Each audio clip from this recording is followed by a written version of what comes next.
안녕하십니까, 이나무입니다.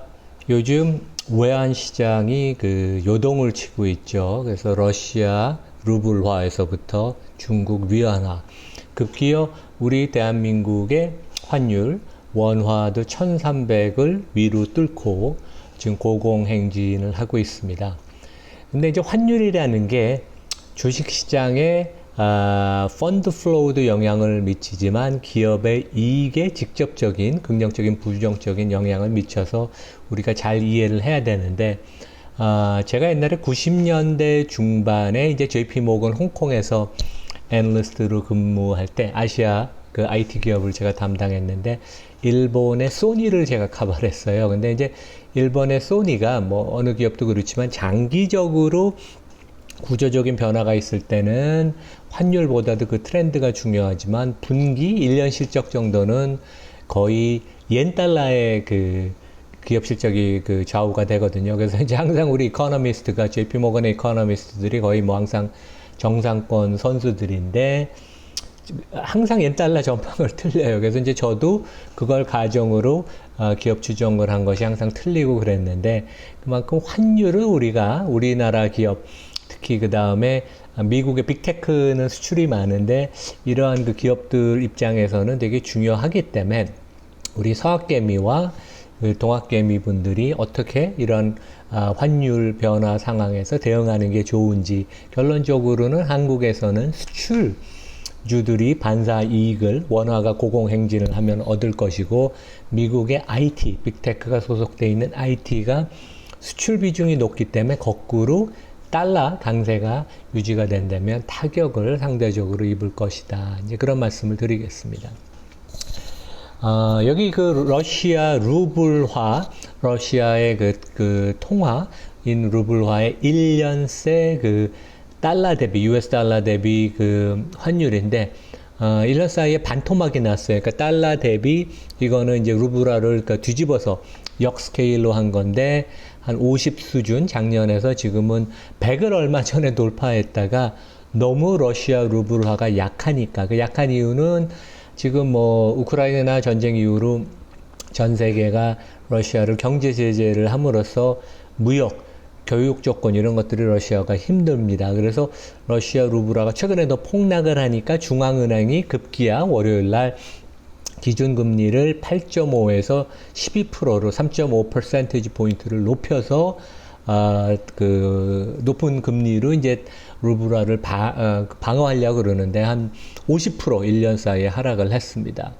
중국도 세계 2위의 경제 규모를 가진 중국도 최근에 경제의 펀더멘털이 아주 많이 흔들려서 중국 위안화가 어제 US 달러 대비 7.3을 돌파해서 지금 여기 5년짜리 이거는 위안화 대비 US 달러인데, 요거는 이제 정기적인 스케일로 놓고 본 거예요. 그래서 1 US 달러가 7.3을 지금 돌파를 해서 5년 사이에 저점을 하향 돌파를 할 것으로 보입니다. 그래서 중국 경제가 상당히 심각해요. 환율이라는 것은 경제적인 것뿐만 아니라 이제 정치 사회적인 거, 그다음에 뭐 외생 변수가 많이 영향을 미치지만 중장기적으로는 그 나라의 펀더멘털을 반영을 하는데, 7월에 발표된 산업 생산, 소매 판매 아주 약세였고, 급기야 중국 정부가 그동안 밖에서 관심을 많이 보던 청년 실업률 20%가 넘었었죠, 계속. 이것을 이번 달부터는 발표를 중단했습니다. 앞으로 얼마나 안 좋을 것인지, 개선이 되지 않을 것인지 우리가 예상할 수 있는 대목이고, 소비자 물가, 도매 물가, 생산자 물가가 다 지금 마이너스로 돌아섰고, 제가 다음 페이지 얘기를 하겠지만 중국의 부동산 버블이 워낙 심합니다. 그래서 과거에 우리나라가 기업 부채에 거품이 있었고, 외환위기 때 미국이 2008년에 거주형 부동산의 버블이 있었잖아요. 그래서 이런 자산 가격의 버블이 심하면 그 버블이 터지기 전에, 터진다는 것은 금융시장이 크래시를 하거나 아니면 부채 탕감을 해주는 게 자율적으로 이루어지는데 중국은 그건 쉽지는 않을 것 같아요. 그냥 정부가 계속 끌고 갈 텐데 이런 경우에는 빚이 많기 때문에 소비 투자가 위축이 돼서 디플레이션으로 가는 부채 디플레이션 사이클로 들어가서 펀더멘털이 부양책으로 버티긴 하겠지만 개선되는 건 거의 당분간은 불가능한 것이 아닌가. 그래서 이번 주 화요일 날 중국 중앙은행이 이제 금리를 추가로 경기 부양하려고 인하를 했지만 시장은 좀 더 bearish 할 것입니다. 부동산 얘기를 좀 더 해보면 컨트리 가든이라고 하죠. 그러니까 이제 우리 중국어 표현으로는 비과 위안이라고 하는데 이제 제가 메릴린치 홍콩 싱가포르에 있을 때 우리 중국 담당 그 부동산 애널리스트가 항상 컨트리 가든을 토픽으로 뽑았어요. 그만큼 이 중국의 부동산 업계가 좀 뭐 진흙탕이기도 하지만 컨트리 가든은 그 중에서 가장 퀄리티가 괜찮은 회사였는데 그래서 여기서 더 굿이라는 표현을 블룸버그가 썼는데 지금 이제 그 너무 그 중소도시에 확장을 하고 그 다음에 이제 중국 그 부동산에 대한 확신이 개인 소비자들이 없음으로써 최근에 미분양도 많고 그 다음에 공사 대금도 결제를 못하고 여러 가지 어려움을 겪는데 이 컨트리 가든이 망하지 않으려면 부도를 안 날려면 블룸버그 분석인데 현금 흐름 기준으로 그 매월 5조 5천억 원 정도의 매출을 발생을 시켜야 돼요. 상당히 큰 금액이죠. 1년으로 치면 65에서 70조 원인데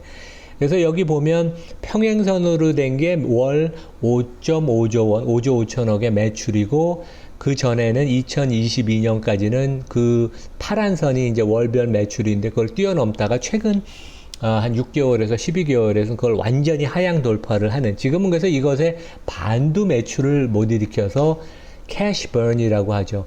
현금 흐름이 마이너스고 지속이 불가능합니다. 그래서 로컬 채권들이 이제 지급불능 거래 정지에 들어갔는데 정부의 적극적인 지원이 필요한 대목이고 중국 정부가 당분간은 끌고 가는 그런 국면으로 갈 것입니다. 그래도 여전히 중국 위안화는 약세를 추가로 더 보일 것이고 그러면 이제 우리 국내 원화는 얼마 전에 제가 어제 찾아보니까 US 달러 대비 1330을 돌파를 했어요. 그래서 제가 보기에는 이러한 이머징 마켓 통화들이 전반적으로 약세를 보이고 우리 원화도 국내적인 문제 그러니까 뭐 그 성장을 못한다든가 저성장의 트랩에 걸려 있거나 무역 적자가 난다든가 이런 것도 뭐 어느 정도 구조적입니다.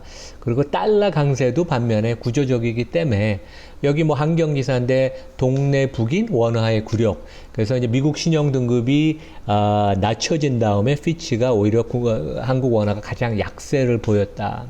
그래서 원화 약세가 구조적인 것은 구조적인 이유인 것 같아요. 첫 번째는 우리나라 산업이 고도화가 됐어도 여전히 자본집약적으로 세계 경기에 가장 민감한 그런 산업 구조를 갖고 있어요. 그래서 변동성이 크니까 불안하다는 얘기죠. 두 번째는 정부 정책에 대해서 불신을 많이 해요. 특히 외환을 아직까지 통제를 해요. 정부는 놨다고 하지만 국제적인 스탠다드로 보면 여전히 통제가 심한 나라이기 때문에 그 결과 가령 MSCI 선진지수 편입은 현 시점에서 불가능합니다. 그래서 이제 정부 정책에 대한 불신. 세 번째는 최근에 다시 부동산 가격이 급격하게 오르는데 이게 어떻게 보면 버블이죠. 펀더멘털로 우리가 좋지는 않은데 그래서 자산 가격이 오른 것을 조정해 주는 게 환율의 메커니즘이에요. 그래서 원화가 절하가 돼서 달러 기준으로 부동산 가격을 보면 상승폭이 좀 둔화가 되죠. 그 다음에 이제 뭐 항상 우리 얘기가 나오는 기업 거버넌스의 문제 이런 것들이 이제 복합적으로 작용을 해서 그리고 당장 해결되지는 않을 그런 구조적인 문제이기 때문에 원화는 구조적으로 약세를 보일 것이다. 그러면 이제 국내에서는 어떠한 그 회사가 나름대로 선방을 할 것인가? 그래서 이제 현대차 제가 이제 작년 하반기부터 현대차가 좋을 것 같고 특히 현대차 보통주보다 반값에 거래되는 우선주나 이우선주를 추천을 많이 했고 상당히 수익률이 좋습니다. 그래서 현대차 우선주나 이우선주는 보통주 값의 반이니까 지금 퍼 기준으로는 3배에 살 수가 있고 배당 수익률이 한 7%나 돼요. 훌륭합니다. 그래서 그 우리 2분기 실적이 현대차가 좋았고 가이던스를 상향 조정을 했는데 2분기 때 현대차 이건 자료인데 영업이익이 3조, 1년 전 3조에서 금년 2분기에 4조 2천억으로 증가할 때 그 상승한 부분의 54%는 환율 때문에, 환율이 절하가 돼서 원달러가 올라갔기 때문에 환차익을 얻은 것인데, 원화가 절하돼서 고공행진을 계속 한다면 계속 반사이익을 얻을 수가 있다. 실제 일본도 이제 어제 발표된 2분기 GDP가 연율로 치면 6% 상승했어요. 그래서 특히 자동차 기업들이 엔화 약세의 반사이익을 많이 얻었는데, 현대는 펀더멘털 아주 좋은 자동차를 만들어서 잘하고 있고 환율의 이익도 얻을 수 있고, 최근에 사상 최고의 이익이지만 왜 주가가 약세이냐, 이제 그런 질문을 많이 하시는데, 전 세계 자동차 회사들이 이익은 사상 최고의 이익을 내지만 밸류에이션은 낮아졌어요. 그 이유가 톱 10 업체 모두가 살아남진 않는다. 근데 그 중에서 확실히 살아남을 회사를 하나 꼽으라 그러면 현대차입니다. 삼성전자도 유사하게, 하이닉스도 마찬가지고 수출을 많이 해요. 그래서 지금 뭐 한 7만 3천 원 갔던 주가가 삼성전자는 6만 7천 원까지 하향 조정됐는데 건실한 조정이고, 조정받는 이유는 내년에 영업이익이 30조가 나올지 40조, 50조가 나올지 아무도 몰라요. 삼성전자 사장도 예측하기가 어렵습니다. 하지만 회복이 되는 건 맞기 때문에 원화가 절하된다면 그 혜택을 많이 입을 것이다. 그래서 이제 좋아 보이고, 그다음에 마지막으로 거꾸로 우리 그 서학개미 입장에서 보면 우리가 많이 들고 있는 빅테크, 뭐 테슬라, 엔비디아 다 수출을 많이 하는 데들이에요. 그래서 미국의 업종을 11개로 나눈 것 중에 가장 수출 비중이 큰 데가 IT 업종이고 전체 매출에서 한 60% 됩니다. 그 중에서 특히 반도체, 뭐 엔비디아, 인텔, 퀄컴, AMD 이런 데 다 높거든요. 그래서 뭐 하반기에 어느 정도 계속 회복은 이쪽이 보이겠지만 달러 강세가 되면 회복의 속도가 좀 더뎌질 수가 있으니까 우리가 그런 점을 염두에 둬야 될 것 같습니다. 내일은 우리가 제가 워런 버핏 관련된 2분기 실적을 갖고 제가 좀 정리해서 얘기를 드리려고 합니다. 네, 여기서 마치겠습니다. 감사합니다.